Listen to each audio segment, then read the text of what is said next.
बदर में पूरी तरह शिकस्त खाने के बाद मक्का के काफिरों ने 3000 लोगों की फौज तैयार की और मुसलमानों पर हमले के लिए मक्का से रवाना हुए। मुसलमानों ने मदीना के डिफेंस के लिए 1000 सहाबा की फौज तैयार की।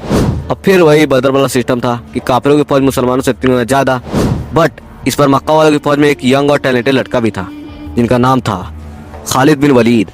मदीना के अंदर रहकर लड़ाई करने का मशवरा दिया गया, लेकिन ज्यादातर सहाबा ने कहा कि मदीना से बाहर ओपन डेजर्ट में लड़ाई करनी चाहिए। आप सल्लल्लाहु अलैहि वसल्लम ने अपनी राय छोड़कर मेजोरिटी का राय मान ली।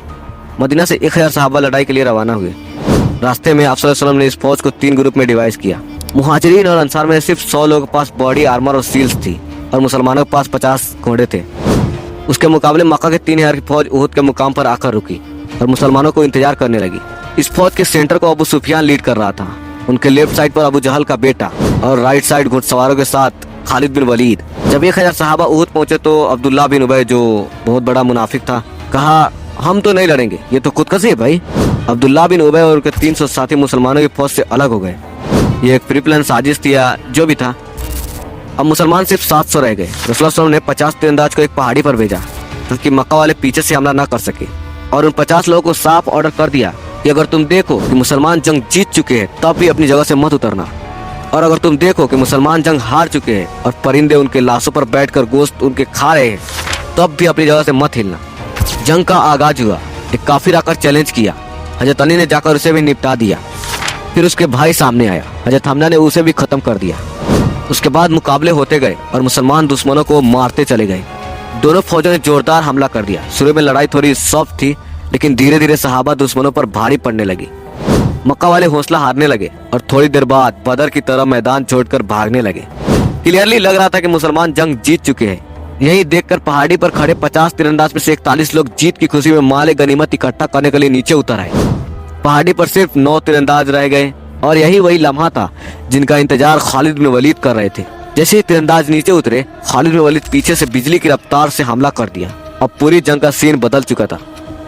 The game completely change. जीती हुई जंग मुसलमानों के लिए फंस चुकी थी।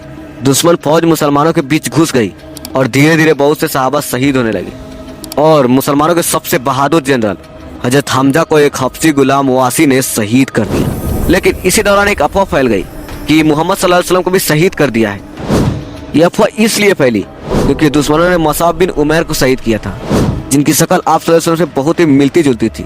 लेकिन जब खालिद बिन वलीद पीछे से हमला किया तो उनके एक ग्रुप ने रसूलुल्लाह सल्लल्लाहु अलैहि वसल्लम को कैंप पर भी हमला कर दिया।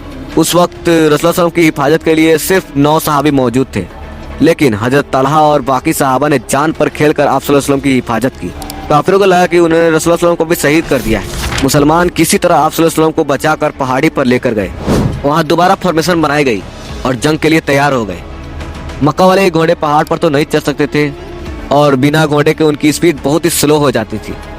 अगर मुसलमान चाहते तो उन पर भारी हमला भी कर सकते थे और बहुत तीर बरसाते, लेकिन अबू सुफियान ने फैसला किया कि अब बस इतना काफी है। उन्होंने कहा हम अब मक्का वापस लौटेंगे। It is time to return to Mecca. लेकिन जाने से पहले अबू सुफियान ने हजरत उमर से पूछा कि हमने मोहम्मद का कत्ल कर दिया है। हजरत उमर ने जवाब दिया, नहीं, वो बिल्कुल ठीक है, और ये जो तुम बोल रहे हो वो ये सुन रहे हैं। अबू सुफियान बहुत ही गुस्से में वापस चले आए क्योंकि उस जंग का मकसद था आप सल्लल्लाहु अलैहि वसल्लम को शहीद करना और मदीना पर कब्जा करना।